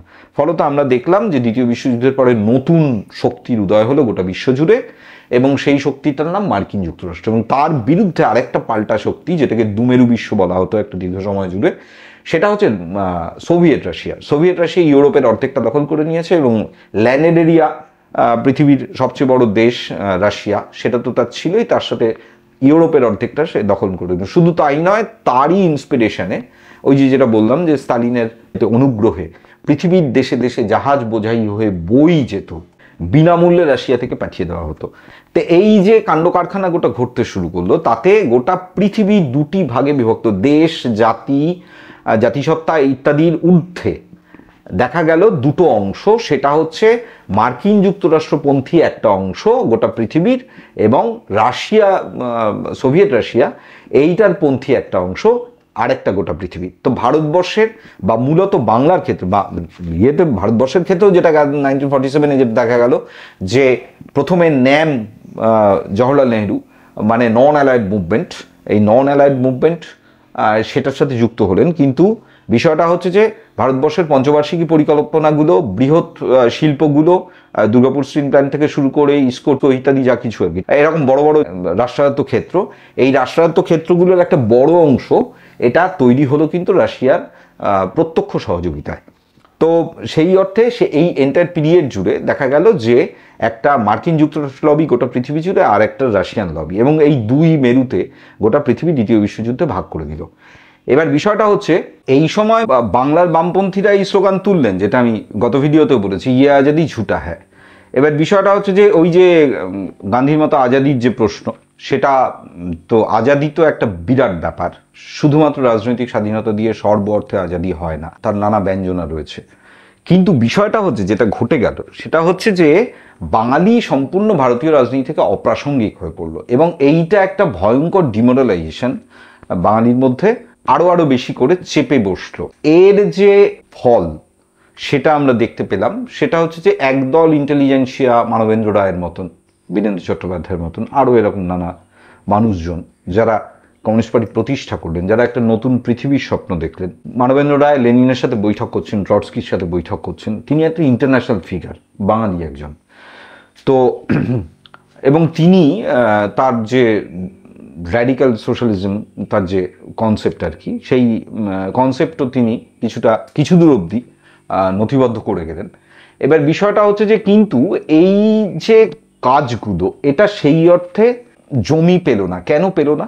তার কারণ হচ্ছে যে সিপিআই, এই বাংলা যাদের হেডকোয়ার্টার, তারা কিছুদিনের মধ্যে এটা রিয়েলাইজ, ঘাঘু জিনিস একেবারে, মানে সিপিআইয়ের পুরনো নেতা যারা, তারা কিছুদিনের মধ্যেই বুঝে গেলেন যে কাণ্ডটা রাশিয়ায় ঘটেছে স্টালিনের নেতৃত্বে যে কু ঘটেছে সেটা ভারতবর্ষে ঘটানো সম্ভব নয়, কারণ ভারতবর্ষের রাজনৈতিক অক্ষ সেটা বদলে গেছে, এটা আর কলকাতা নয়। সুতরাং কলকাতায় আমি কতটা প্রিডমিনেটিং ফোর্স এইটা দিয়ে গোটা ভারতবর্ষের আর কিছু যাচ্ছে না, গোটা ইয়েটা সরে দিল্লিতে চলে গেছে। এবং দিল্লিতে যাদের যে জনগোষ্ঠীর মধ্যে গিয়ে রাজধানীটা বসেছে, সেখানে যাদের কাছে এরা এই কথা বলতে যাবে তারা একেবারে নতুন বাক্য শুনবে, যে কিছুই জানে না, তারা এসব কিছুই বোঝেই না। ফলত এইটা একটা সময় এই সিপিআই এর পুরনো যে মাথা যারা আর কি, তারা এটা বুঝলো যে অ্যাকচুয়ালি এরকম কোনো প্রক্রিয়ার মধ্যে দিয়ে শ্রমিক শ্রেণীকে ঐক্যবদ্ধ করে একটা সশস্ত্র উপায়ে রাষ্ট্র ক্ষমতা দখল এবং একটি নতুন ব্যবস্থার নির্মাণ, এইটা ভারতবর্ষে বোধহয় সম্ভব নয়। এবং যেহেতু এটা সম্ভব নয়, সে কারণে তারা যে থিওরিটিক্যাল জায়গা নিয়ে এলেন সেটা হচ্ছে পিসফুল ট্রানজিশন, অর্থাৎ শান্তিপূর্ণ উপায়ে সমাজতন্ত্রে উত্তরণ। এইটা ছিল সিপিআইয়ের বেসিক জায়গা। কিন্তু ক্রাইসিস কি দাঁড়ালো, যে কাতারে কাতারে ছেলেমেয়েরা, লেখাপড়া জানা ছেলেমেয়েরা, তারা যারা একটা সময় স্বদেশী আন্দোলনে ছিল, তারাই দলে দলে নজরুলের মতন বোবা আবেগ নিয়ে পাগলের মতন ঘুরে বেড়াচ্ছে, উদাত্ত গলায় গান গাইছে। এই আমাদের কৃষ্ণনগর শহরের মধ্যে দিয়ে কতবার নজরুল, এখানে তিনি দু বছর ছিলেন, তো তিনি এই সমস্ত কবিতা লিখছেন আর কি। এবং সেই কবিতার মধ্যে মানে যে কবিতাতে রবি ঠাকুর পর্যন্ত প্রশংসা করতে বাধ্য হচ্ছেন যে হ্যাঁ এই তো কবিতা, এটাই আজকের ভাষা, এটাই হওয়া উচিত। তো সেখানে তিনি তার কবিতাতেও সমাজতন্ত্রের ভাবনা আর কি সেটা নিয়ে আসছেন একের পর এক কবিতাতে। তো এই যে কাণ্ড, এবার এই যে সেকশন, এই সেকশনকে সিপিআই লিডারদের পক্ষে বোঝানো খুব চাপের ব্যাপার হয়ে যাচ্ছিল, যে কি করে এরা তো ওই এদের কথায়, তাদের লিডারদের কথায় ব্যাপারটা বিশ্বাসযোগ্য হচ্ছে না তাদের কাছে, যে পিসফুল ট্রানজিশন কি করে সম্ভব, পৃথিবী কোন দেশে হচ্ছে পিসফুল ট্রানজিশন, এটা কি আদৌ সম্ভব? এ নিয়ে একের পর এক বৈঠক নানা স্তরে, এবং দেখা যাচ্ছে যে এই যুব সমাজ যারা লেখাপড়া জানে, তারা তাদের এই কোশ্চেনের সামনে একটা সময় পার্টি দ্বিধা বিভক্ত হওয়ার একটা জায়গায় গেল। এবার সিপিআই এর কিছু এরকম পুরনো লোকজন যারা যারা কংগ্রেসের মধ্যেই কিছুটা জায়গায় যদি পাওয়া যায় এরকম একটা চিন্তা ভাবনায় ছিলেন আর কি, যে কংগ্রেসের একটা শাখা হিসেবে যদি সিপিআইকে নিয়ে যাওয়া যায় বা সেইখানে যদি দাঁড় করানো যায়, এরকম একটা ভাবনায় যারা ছিলেন, তাদের সাথে একটা গ্রস ফারাক তৈরি হয়ে গেল এই যে যুব অংশ, যে তরুণ অংশ সমাজে বা পার্টির। তো তাদের চেয়েও বেশি বুদ্ধিমান একদল লোক, মানে জ্যোতিবাবু টাবু, এই জ্যোতি বসু টসু, এই সমস্ত লোকজনেরা, তারা কি করলো, তারা জল মাপতে শুরু করলো। এদের একটা অবস্থান নিয়েছিলেন জ্যোতিবাবু, সেটা হচ্ছে আপনারা নিশ্চয়ই জানেন যারা, সেন্ট্রিস্ট, অর্থাৎ এদিকেও নয় ওদিকেও নয়। একদিকে ভয়ঙ্কর একটা উগ্র যে সমাজতান্ত্রিক আন্দোলনের পক্ষের একদল লোক যারা এরকম মনে করছে, মূলত যুব সমাজ, তাদের পক্ষেও তিনি যাচ্ছেন না, আবার সিপিআই এর তাত্ত্বিকদের পক্ষেও তিনি যাচ্ছেন না, মধ্যপন্থা নিচ্ছেন। কিসের মধ্যপন্থা? মধ্যপন্থা হচ্ছে বুঝে নেওয়া আর কোন দিকে জল গড়াচ্ছে। এবং এই জল গড়ানোর হিসেবটা এটা আমরা দেখতে পেলাম যে ওই 60s শেষের দিকে গিয়ে এটা এরকম পরিস্থিতি দাঁড়িয়ে গেল যে কমিউনিস্টরা যদি ইলেকশন পার্টিসিপেট করে, মানে ওই সিপিআই চীনপন্থী, তাহলে তারা একটা ইতিবাচক জায়গায় পৌঁছতে পারে। তারাও পশ্চিমবাংলায়, মানে ভারতবর্ষে নয়, এই বাংলাতে শাসক হিসেবে দাঁড়িয়ে যেতে পারে। তো এরকম একটা হাতছানি, ক্ষমতার হাতছানি, কুর্সির হাতছানি যখন সামনে উঁকি মারছে, কারণ এটা দেখা গেল যে হাজারে হাজারে ছেলে মেয়ে তারা একটা ভাবাদর্শ সমাজের সর্বস্তরে পৌঁছে দিয়েছে, মানুষের কাছ থেকে তারা বিশ্বাসযোগ্যতা অর্জন করেছে। তো ফলত যেটা দেখা গেল যে পার্টি সিপিআই এবং সিপিআই চীনপন্থী এই দুটো যখন ভাঙলো, তখন যেটা হলো যে তারা সিপিআই চীনপন্থী ঘোষণা দিল আমরা নন পিসফুল ট্রানজিশনের পক্ষে। তো নন পিসফুল ট্রানজিশন মানে কি? তার মানে সেই যে রাস্তা আর কি, অর্থাৎ যুদ্ধের মধ্যে দিয়ে আমরা রেভলিউশনের মধ্যে দিয়ে ক্ষমতা দখল করব এবং সমাজতন্ত্র কায়েম করব, শ্রমিক কৃষক সমস্ত মেহনতি মানুষের জন্য একটি দেশ ভারতবর্ষ, এইটা গড়বার আমরা শপথ নিলাম। তো এইটা ছিল একদম শুরু। কিন্তু বিষয়টা হচ্ছে যে, এবং সেইখান থেকে দাঁড়িয়েই তারা কিন্তু পার্লামেন্টকে সুরের কোয়ার্টার ইত্যাদি এসব বলছেন। এবং বিষয়টা হচ্ছে যে দেখা গেল যে 1965 টাইপ এরকম সময় সিপিআই চীনপন্থী তারা এই নাম বদলে আর কি সিপিআই ব্র্যাকেটে এম মানে মার্ক্সবাদী এটাকে মেনশন করলেন, কারণ সিপিআই আদৌ মার্ক্সবাদী কিনা এটা কোশ্চেন, কারণ মার্ক্সের যে বেসিক যে ফিলোসফিক্যাল জায়গা যে আসলে ডিক্টেটরশিপ অফ প্রোলেটারিয়েট এই জায়গাটাকে কন্ট্রাডিক্ট করে যেতে পারে সিপিআই, সেই কারণে এটাকে স্পেসিফিক করে দেওয়ার জন্য সিপিআই এম এই দলটির প্রতিষ্ঠা হলো। এবং আমরা যেটা দেখতে পাচ্ছি পরবর্তীকালে ইতিহাস ঘেটে যে প্রধানত ইলেকশন পার্টিসিপেট করা এবং ইলেকশনে জেতা এইটাই ছিল এবং সরকারে যাওয়া। এবার বিষয়টা হচ্ছে সেটা খুব সাকসেসফুলি দেখা গেল। প্রথমে দেখা গেল যে যুক্তফ্রন্ট গভর্নমেন্ট এবং তার পরবর্তীতে 1977 সালে এসে যেটা দেখা গেল সেটা হচ্ছে যে সিপিআইএম এর নেতৃত্বে বাম ফ্রন্ট তারা ক্ষমতা দখল করলো এবং পশ্চিমবাংলার শাসন তারা কায়েম করলো। এবার বিষয়টা হচ্ছে যে এই যে তারা একটা শাসন ব্যবস্থায় গেলেন, এটা যদি তারা না যেতেন তাহলে কি হতো, মানে ডক্ট্রিন অনুযায়ী তো এটা ছিল যে একটা অঙ্গরাজ্যে ক্ষমতায় যাওয়ার মধ্যে দিয়ে কি হবে, কি লাভ হবে, তাতে গোটা ভারতবর্ষের শ্রমিক কৃষক মেহনতি মানুষের তাদের কিসের মুক্তি ঘটবে। তো এই কোশ্চেন যখন তাদের সামনে এলো তখন সিপিআইএম এর রাজ্য কমিটি এবং তাদের পলিট ব্যুরোর লোকজন খুব প্রকাশ্যে ময়দানে নেমে খুব পরিষ্কার করে যেটা বললো যে আমরা আসলে তা নয়, আমাদের এই যে দীর্ঘ লড়াই এই লড়াইকে এগিয়ে নিয়ে যাওয়ার জন্যে আমরা একটি অঙ্গরাজ্যে ক্ষমতা দখল করছি এবং এটার মধ্যে দিয়ে আমরা এই যে লড়াইকে এই যে সাধারণ মেহনতি মানুষকে তাদেরকে একটু রিলিফ দিচ্ছি। এবার এই রিলিফের যে তত্ত্ব যে তাদেরকে আমি এমন একটা বন্দোবস্ত জানা, আমি এই ক্লাস স্ট্রাগল এই কথাটাকে মার্কসিস্ট অনুযায়ী বলা হয় ক্লাস স্ট্রাগল, এই ক্লাস স্ট্রাগল যাতে বিকশিত হয় তার জন্য একটা উপযুক্ত পরিবেশ আমি তৈরি করে দিচ্ছি।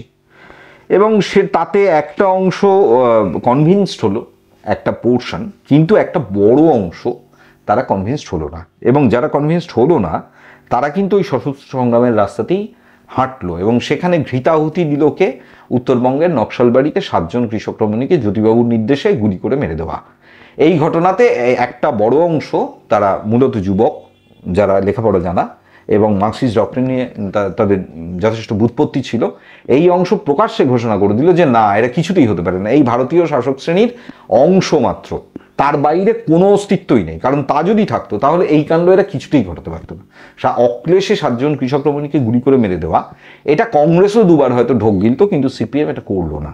ফলত এই শক্তিকে কোনোভাবেই কোনো পার্টে প্রগতিশীল হিসেবে চিহ্নিত করতে পারলো না কারা, নকশালরা, এবং যে স্ট্রিমটাকে আপনারা পরবর্তীকালে নানা সময় দেখেছেন। এর পরের পোর্শনে আমি যাচ্ছি না, কিন্তু যেটা বিষয় সেটা হচ্ছে এরপরেও একটা বিবর্তন দেখা গেল। কি ধরনের বিবর্তন, সেটা হচ্ছে ধরুন 34 বছর এই সিপিআইএম বা বাম ফ্রন্ট এরা পশ্চিমবাংলায় ক্ষমতায় ছিল এবং এই ক্ষমতায় থাকবার মধ্যে দিয়ে বেশ কিছু কাজ, প্রথমত আমি গত ভিডিওতেও বলেছি অপারেশন বর্গা সম্পূর্ণ করা, যেটা যুক্তফ্রন্টের আমলেই শুরু হয়েছিল, সেটাকে কমপ্লিট করা, এটা একটা কাজ। মানে ভাগ চাষিদের অধিকারকে কিছু দূর অবধি সুনিশ্চিত করা, যেহেতু কৃষক সংগঠন একটা বড় জায়গা ছিল এবং সেখান থেকে একটা প্রেশার ছিল সিপিআইএম পার্টির মধ্যে এবং সংখ্যাগরিষ্ঠ ভোটার ছিল এই কৃষকেরা।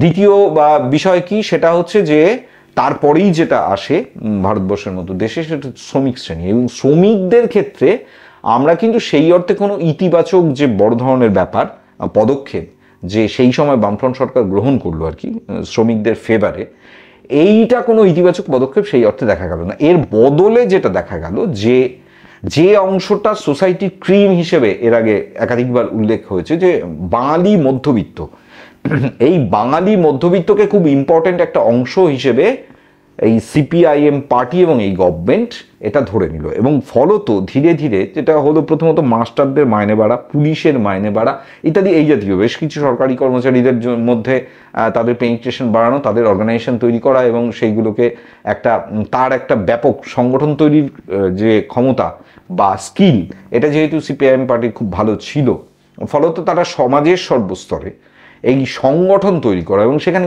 এক ধরনের কথা বলা আর কি, এমন কিছু কথা বলা যার অর্ধেকটা বুঝবে, মানে যাদের বলা হচ্ছে তাদের অর্ধেকটা বুঝবে, অর্ধেকটা বুঝবে না, একটু আন্দাজ করবে, অনুমান করবে, এরকম কিছু কথার মধ্যে দিয়ে একটা আপাত দিশাহীনতা তৈরি করে দেওয়া বা একটা স্বপ্ন দেখানো, এইরকম একটা প্রক্রিয়া জাঁতাকল এটা কিন্তু চলছিল।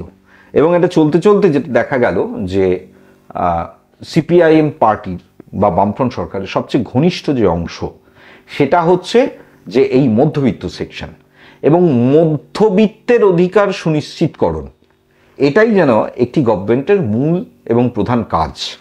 তাহলে বিষয়টা হচ্ছে যে বামপন্থার ইরোশন ফিলোসফিক্যালি যদি ধরা যায়, তাহলে বামপন্থা বিষয়টা সেই রবার্ট আওয়েন থেকে আমি শুরু করেছিলাম ইংল্যান্ডে, সাঁ-সিমঁ ফুরিয়ে ফ্রান্সে, সেখান থেকে আমি শুরু করেছিলাম। পরে এঙ্গেলস ব্যাপারটাকে বললেন, মার্কস ব্যাপারটাকে উল্টে দিলেন, এঙ্গেলস সেটাকে কয়েনেজ করলেন, এবং তারপর লেনিন, স্টালিন, মাওসেতুং ভিয়েতনামে, হোচিমিন কিউবায়, গেভারা, ফিদেল কাস্ট্রো ইত্যাদি এইসব হয়ে আর কি আরও বিভিন্ন দেশের কমিউনিস্ট পার্টি ঘুরে বাংলায় এসে যে দাঁড়ালো, সেটা হচ্ছে যে কমিউনিস্ট পার্টির যে বেসিক যে জায়গাটা, যে শ্রমিক, কৃষক, একেবারে মেহনতি মানুষ, অর্থাৎ যারা এই সোসাইটির মূল প্রডিউসার, এই যে সেকশন, এই সেকশনের অধিকারকে সুনিশ্চিতকরণের যে কাজ, যে কাজে ব্রত নিয়ে একটা সময়, আজ থেকে 100 বছর আগে, বহু বাঙালি ছেলেমেয়ে, উচ্চশিক্ষিত ছেলেমেয়ে, তারা যেভাবে জীবন উৎসর্গ করেছিল, সেইটার যে দিশামুখ, সেইটার যে সূচিমুখ, সেটা বদলে গেল।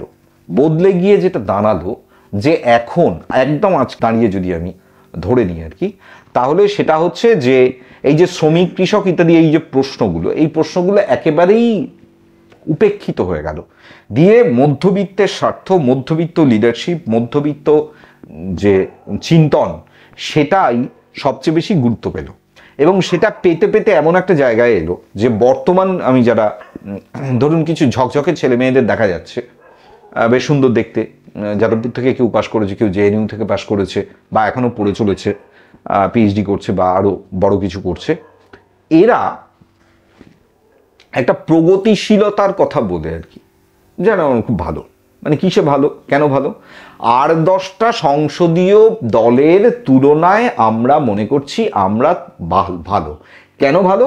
আমরা দাড়ি কমা ঠিকঠাক রেখে বাক্য বলতে পারি, আমরা সুন্দর সিনট্যাক্সে, যেভাবে বাঙালিতে এখন নতুন শিল্প কবিতা চর্চা, সেইভাবে কবিতার মতন করে আমরা বক্তৃতা দিতে পারি, এই যে আমরা পারি, এই কারণে আমরা ভালো। আমরা বক্তৃতার মাঝখানে একটুখানি আমার মা বা আমার বাবা, তাদের পারিবারিক শিক্ষা ছিল, তিনি দুকলি রবীন্দ্রসঙ্গীত গেয়ে দিতে পারেন, যদিও রবীন্দ্রনাথ কিন্তু বুর্জোয়া কবি, মাথায় রাখতে হবে এটা, কিন্তু 50 বছর আগের স্টেটমেন্ট, মাথায় রাখতে হবে এটা, যে এখান থেকে সরে আসার জন্য গুরুদেবের চিন্তাধারা দিক দিগন্তে ছড়িয়ে দাও। এই মিছিল যখন ক্যালকাটা ইউনিভার্সিটি থেকে বেরোচ্ছে বা বিশ্বভারতী থেকে বেরোচ্ছে, তখন কিন্তু কেউ তার আগে কান ধরে উঠবোস করেনি, এটা মাথায় রাখতে হবে প্রথম, যে আমরা আমাদের পূর্বতন লিডাররা রবীন্দ্রনাথ ঠাকুরকে বুর্জোয়া কবি হিসেবে বলেছি, সুভাষচন্দ্র বোসকে তোজোর কুকুর বলেছি, এইটা বলে আমরা অন্যায় করেছি, আমরা এই ইউনিভার্সিটির সামনে এই যে কান ধরলাম, ধরে এই উদ্বোস করছি, আমাদের ক্ষমা করুন। এইটার কিন্তু কোনো পাঠ নেই, টেক্সট নেই, এরকম কোনো কিছু ছিল না। তাহলে কি দাঁড়ালো? সেটা হচ্ছে অক্লেশে, গোপনে, অন্ধকারে একটা সময় রবীন্দ্রনাথ আমাদের হয়ে গেল। হ্যাঁ, রবীন্দ্রনাথ তো তৃণমূলের নয়, আমি ধরেই নিচ্ছি নয়, কংগ্রেসেরও নয়, কংগ্রেসের যে সমস্ত কংগ্রেসি রাজনীতির যে ঘরানা, তৃণমূলের রাজনীতির ঘরানা, তাতে রবি ঠাকুর পড়ে এসে খুব তৃণমূলের নেতা হচ্ছে কেউ, এরকম ঘটনা সাধারণত লোয়ার লেভেল থেকে হয়ে আসছে না। সুতরাং ধরা যাচ্ছে যে যারা একটু যাদবপুর বিশ্ববিদ্যালয় পড়েছে বা কলকাতা বিশ্ববিদ্যালয় পড়েছে, তারা একটু রবীন্দ্রনাথ জানে, এটা ধরেই নেওয়া যায়, সুতরাং দুকলি গান গাইতেই পারে। কিন্তু এই বুর্জোয়া কবি থেকে তিনি প্রগতিশীল কবি হলেন, এবং বা ধরে নিচ্ছি আমি মার্কসিস্ট কবি হলেন, যে এই যে ট্রান্সফরমেশন রবীন্দ্রনাথের মেটামরফোসিস রবি ঠাকুরের যে ঘটে গেল, এইটার কিন্তু আমরা কোনো মানে যে সংগঠন যেটা, সেইটার কোনো আমাদের কিন্তু কোনো হিস্টোরিক্যাল ইয়ে নেই। একটা সময় আমরা দেখলাম এটা হয়ে গেছে, কিভাবে হয়ে গেল, গুরুদেবের চিন্তাধারা দিক দিগন্তে ছড়িয়ে দাও। তো যাই হোক, এবার বিষয়টা হচ্ছে যে আজকে আমি দেখতে পাই যে একটা অদ্ভুত অ্যারোগ্যান্স, কেমন যে সেটা যে পশ্চিম বাংলার মানুষ খুব ভুল করেছেন, বিরাট অন্যায় করে ফেলেছেন। কি না, একটা প্রগতিশীল শক্তিকে সরিয়ে দিয়ে একটা প্রতিক্রিয়াশীল শক্তিকে পশ্চিমবাংলার মসনদে হোক বা সিংহাসনে হোক অথবা সরকারে হোক অথবা ক্ষমতায় হোক তারা বসিয়েছেন মানুষ। তো মানুষ ভুল করেছেন কি ঠিক করেছেন এর বিচার তো নিশ্চয়ই ইতিহাস করবে। হ্যাঁ, মানুষ ভুল করতেই পারে, অনেক সময়ই দেখা গেছে যে মানুষ বড় বড় কিছু ভুল করে ফেলেছে, ইতিহাস বদলে গেছে, সেই দিক দিয়ে অন্য ধারায় বয়ে গেছে ইতিহাস, না হলে অন্যরকম কাহিনী তৈরি হতে পারতো, পৃথিবীটাই অন্যরকম হতে পারতো। তো সেটা তো অবশ্যই ঠিক, কিন্তু সে বিচার করে দেওয়ার যে ক্ষমতা, সেটা কি দুটো বাচ্চা ছেলে মেয়ের থাকা উচিত?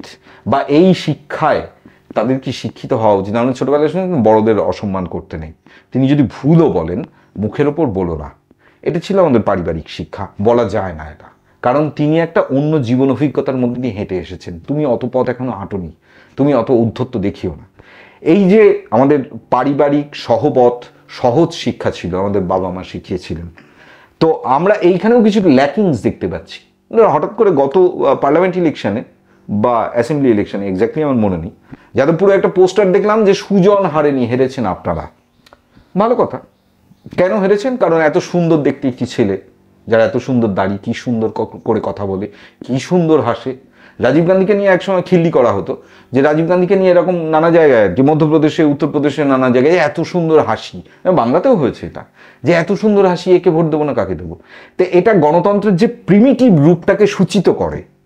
এই কথা ইংল্যান্ডে বলা হয় না। আজকে আমেরিকাতেও, এখন আমেরিকায় ভয়ঙ্কর অধঃপতন, নিও নাজিজমের যুগ, সে কারণে অন্য প্রশ্ন।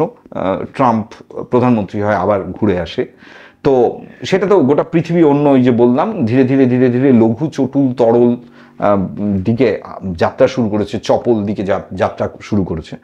তো সেটা তো অন্য প্রশ্ন, সেটা তো একটা সামগ্রিক অবক্ষয় গোটা বিশ্ব জুড়ে। কিন্তু বিষয়টা হচ্ছে যে গণতন্ত্রের যে একেবারে বেসিক যে বিষয়টা, সেটা হচ্ছে যে 10টি লোক একটি ফোরামে যদি জড়ো হয়, সেখানে 10 জনের যে মত, ডেফিনেটলি এরকম হতেই পারে যে সেখানে একজন কেউ পিডিএফ করে আসা পোস্ট ডক্টরাল ফেলো, কেউ একজন সেখানে রয়েছে, আর আমার মতো মাধ্যমিক পাশ খান কয়েক রয়েছে। ফলে তো আমি মাধ্যমিক পাশে মেধার মতো কথা বলবো, যে ওই লোকটি অনেক বেশি উচ্চমানের কথা বলবে, এ তো অবশ্যই।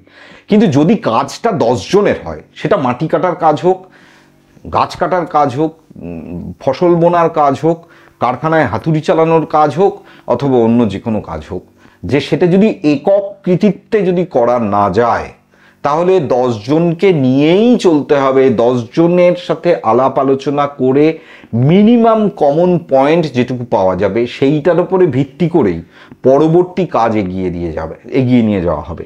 এবার বিষয়টা যদি বাংলার অগ্রগতি হয়, বিষয়টা যদি বাংলার গ্রোথ হয়, বিষয়টা যদি restoration of democracy in Bengal, এটা যদি হয়, তাহলে একেবারে গোড়াতেই যদি এই কথা বলে দেওয়া যায় যে হেরেছেন আপনারা, সুজন হারেনি, তাহলে জনতার মুখে যে জুতোটা ছুঁড়ে মারা হয়, একটা গ্রাস থেকে আসছে। নকশালবাড়ি আন্দোলনেও এই ঘটনা ঘটেছে 1980 সালে, যখন আমি গত ভিডিওতে বলছিলাম বন্দিমুক্তি যখন হচ্ছে, তা একদল কলকাতায় বেশ কিছু ওয়ালিং হয়েছিল, আমি নিজে দেখিনি, তবে শুনেছি নানা সময়, যে অনেকেই বলেছে, যারা নিজেরা লিখেছেন তারাই বলেছেন যে শুয়োরের বাচ্চা জনগণ, রইল তোদের বিপ্লব, আমরা ঘরে চললাম। 3টি লাইন, এটা বিভিন্ন পাড়ায়, যে তারা একজন জেল থেকে বেরিয়ে দেখছে কোথায় কি পৃথিবী চলছে তার মতন করে, আমরাই মূর্খ, আমরাই অশিক্ষিত, আমরা কিচ্ছু বুঝিনি, আমরা বিপ্লবের 70-এর দশক, মুক্তির দশক বলে দিয়েছিলাম যে গোটা পৃথিবী জুড়ে মুক্তি চলে আসবে চারু মজুমদারের নেতৃত্বে। হয়নি সেটা। 80-তে আমি জেলের গারদ যখন খুলে দিল, আমি বাইরে বেরোলাম এবং দেখছি যে কিছু না, আমার পাশের পাড়ার ছেলেটা বিরাট মুদিখানার দোকান দিয়েছে এবং সে প্রায় রাজধানী এক্সপ্রেসে বছরে 2বার করে দিল্লি যাচ্ছে, 1বার করে বিদেশ যাচ্ছে। আর আমি কে?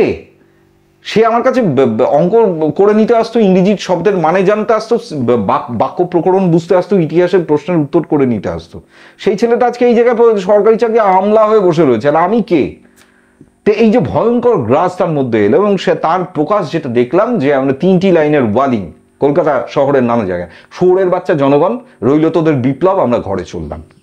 তো ভালো কথা, বিষয়টা হচ্ছে যে তা নয়, এটা একটা ফ্রাস্ট্রেশন থেকে এরকম বক্তব্য আসতে পারে।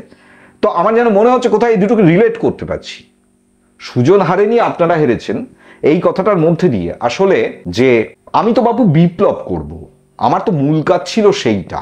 পৃথিবীর দেশে দেশে যে বিপ্লব অসমাপ্ত রয়েছে, সেই বিপ্লব আমি বাংলায়, আমার 100 বছরের লিগ্যাসি, আমি 100 বছর ধরে এই কাজ করছি, 100 বছর 125 বছর ধরে এই কাণ্ড কারখানা করে চলেছি, 120-25 বছর ধরে। এবার এইটা আমি করে চলেছি, আমার সেই জনগণ আমাকে সব জানে। এটা মধ্যপ্রদেশে পরিস্থিতি তো আরো ভয়ঙ্কর হতো, মধ্যপ্রদেশের সুন্দর মুখ দেখে হলেও এখানে ওই বাস্তবতা নেই, এরকম প্রচুর সুন্দর মুখের চাষ হয়ে গেছে। তাহলে বিষয়টা হচ্ছে প্রকৃত জায়গায় মানুষ ঠিক কোন জায়গায় দাঁড়িয়ে রয়েছে, এইটা আমার কনসার্ন নয়। আমার কনসার্ন হচ্ছে অ্যাট এনি কস্ট আমাকে ক্ষমতায় যেতে হবে। আচ্ছা, কমিউনিস্টরা যদি ক্ষমতায় না যায়, পৃথিবীতে তো এটা মত রয়েছে একটা, যে না, রাষ্ট্রনৈতিক ক্ষমতায় কমিউনিস্টরা যাবে না। তারা প্রেজেন্ট এক্সিস্টিং যে ব্যবস্থাটা, সেটার ভুল ত্রুটি, তার গলদগুলো, সেটা অসুবিধে কোথায়, প্রবলেম কোথায়? ঠিক আছে, মানুষকে নিয়ে আন্দোলন হোক। আরএসএস তো কোনোদিন, আরএসএস এর পক্ষ থেকে আমি যে গোড়াখালদের পার্টির কথা বলেছিলাম, গত ভিডিওতে বলেছিলাম, একই সাথে দুটোর জন্ম হচ্ছে, বিলেত ফেরত ব্যারিস্টার এবং কিছু রাখাল বালক। তো বিষয়টা হচ্ছে যে এই রাখাল বালকদের যে সংগঠন, ধরুন তার মাদার অর্গানাইজেশন RSS, রাষ্ট্রীয় সেবক সংঘ, তারা তো ক্ষমতায় যাচ্ছে না, যায়নি তো কখনো। তারা একটা অন্য পলিটিক্যাল পার্টি বানিয়েছে এবং তারা ইলেকশন পার্টিসিপেট করে, RSS কোনোদিন করেনি। তো কি প্রবলেমটা কোথায়? তাদের একটা ফিলোসফি রয়েছে, আইডিওলজি রয়েছে, ভুল হোক ঠিক হোক করে চলেছে তো তারা সেই কাজটা। তো অসুবিধে কোথায়? যদি এই চাম্পি ছেলে মেয়েরা যাদবপুর থেকে, জওহরলাল নেহেরু ইউনিভার্সিটি থেকে, বা এরকম আরো নানা বিলেতের বিভিন্ন ইউনিভার্সিটি থেকে যারা লেখাপড়া অতি উচ্চ মার্গের শিক্ষা নিয়ে বাড়িতে ফিরছে, তারা নতুন বিশ্ববিখ্যাত তৈরি করুন। কোথায় মার্কসিজম ফেল করেছে, কোথায় ভারতবর্ষের কমিউনিস্ট আন্দোলন ল্যাকিংস তৈরি হয়ে গেছে, সেটা নিয়ে নতুন করে বিশ্ববিখ্যাত আসুক, আমরা অপেক্ষায় রয়েছি। তো এই ইয়েটা, যেটাকে আমরা আমাদের লোকায়ত ভাষায় মাপ করবেন কুত্তা ক্যাচাল বলে, এটার প্রয়োজন কি? এটা পাড়ার মোড়ে মোড়ে গলিতে গলিতে একটা অশিক্ষিত তৃণমূলের ইয়ের সাথে, তার সাথে ক্রমাগত টিভি চ্যানেলে বসে এই যে কুটকচালি যেটা চলছে দুবেলা, যেটা প্রায় অশ্লীল অসভ্য, চোখে দেখা যায় না, এরকম একটা স্তরে চলে গেছে বাংলার, মানে ভয়াবহ অধঃপতন। এবং এই অধঃপতনে তারা অংশী হচ্ছেন কোন আক্কেলে, এটা আমি কিছুতেই বুঝে উঠতে পারছি না। তো বিষয়টা হচ্ছে যে এই নিয়ে হয়তো আরো চলবে আলোচনা আমাদের। আমি শুধুমাত্র আজকের একদম প্রেজেন্ট যে সিচুয়েশন, সেই সিচুয়েশন একটি মাত্র উদাহরণ তুলে, সুজন হারেনি, আপনারা হেরেছেন, এই একটি বাক্য মাত্র তুলে আমি কিছুটা বক্তব্য রাখলাম, অ্যানালিসিস করলাম একেবারে শেষ ভাগে এসে। তো বিষয়টা হচ্ছে যে এই আলোচনা তো চলতেই থাকবে। আমাদের বাঙালির যে অবলুপ্তির যে ধারায় বাঙালি হেঁটে চলেছে, ধ্বংসের ধারায় যে হেঁটে চলেছে, ভারতবর্ষের কমিউনিস্ট পার্টির ইতিহাসে এই গত 100 বছর ধরে যে মেধা চর্চা চলছে, আমরা চাই এই সমস্ত চ্যাম্পিয়ন ছেলেমেয়েরা, এই সমস্ত চাম্পি ছেলেমেয়েরা, ট্রেন্ডি ছেলেমেয়েরা এই গবেষণাতে রত হোক, কি করে এই ধ্বংসপ্রাপ্ত বাঙালি জাতিকে আবার ঘুরে দাঁড়ানো যায়, আবার তাকে তার নিজের কোর্সে ফিরিয়ে আনা যায়। ভারতবর্ষীয় রাজনীতি অথবা ভারতবর্ষীয় রাজনীতি যদি আমি বাদই দিই, বাংলার রাজনীতি মানে তো শুধু নবান্ন অথবা রাইটার্স বিল্ডিংয়ে ক্ষমতা দখল নয়। রাজনীতি মানে তো অনেক কিছু। গ্রেটার অর্থে আমাদের উত্তরসূরিরা যারা রাজনীতি করে এসেছেন, তারা তো অন্য কথা বলেছেন, তারা তো অন্যভাবে জীবন উৎসর্গ করেছেন জনতার জন্যে। গ্রামে গ্রামে পড়ে থেকেছেন, কত কত এরকম হিস্ট্রি রয়েছে আমাদের। হ্যাঁ, আমি একটু আগে নজরুলের কথা বললাম। নজরুল কৃষ্ণ শহরে 2 বছর ছিলেন এবং তার কোনো মতে তার একবেলা খেতে পেলে আরেক বেলা পেতেন না। কি কারণে? ক্ষমতায় যাওয়ার জন্য নয়, তখন ক্ষমতা ব্রিটিশদের হাতে। তো আমি ভোটে দাঁড়াবো সেই কারণেও করেননি। ওই রকম গান বেঁধেছেন, ওই রকম সুন্দর সৌম্যকান্তি, যিনি মুসলিম পরিবার থেকে উঠে এসেছিলেন, আজকে হলো শুধু হিন্দু মুসলিম পলিটিক্স করে তিনি বহুদূর অব্দি ভারতবর্ষের প্রধানমন্ত্রী অব্দি হয়ে যেতে পারতেন, রাষ্ট্রপতি নয়, নিরেন পক্ষের রাষ্ট্রপতি হতে পারতেন। এসব রাস্তায় করেননি তিনি। ভারতের গোটা বাংলার জনসমাজের, 2 বাংলার জনতার মুক্তির স্বপ্ন দেখে নিজের জীবন উৎসর্গ করেছেন। তো আমাদের সুজন, দীপশিতা, এই সমস্ত ছেলেপুলেরা, এরা যদি নিজের জীবন উৎসর্গ করে, সেটা আমাদের গৌরবের, আমরা সেটা চাই। আপনারা এই ভুল রাস্তায় হাঁটবেন না, এইসব এত গ্রাজের কিছু যায় আসে না। নবান্নতে বসা না বসা দিয়ে কিছু যায় আসে না। রাজনীতি অনেক বড়। একটা জাতি যখন ধ্বংস হতে বসেছে, বাঙালি জাতি যখন একেবারে ভয়াবহ অবলুপ্তির পথে হাঁটছে, সেরকম সময় আপনাদের এই ছেলে মানুষই মানায় না। নমস্কার, ভালো থাকবেন।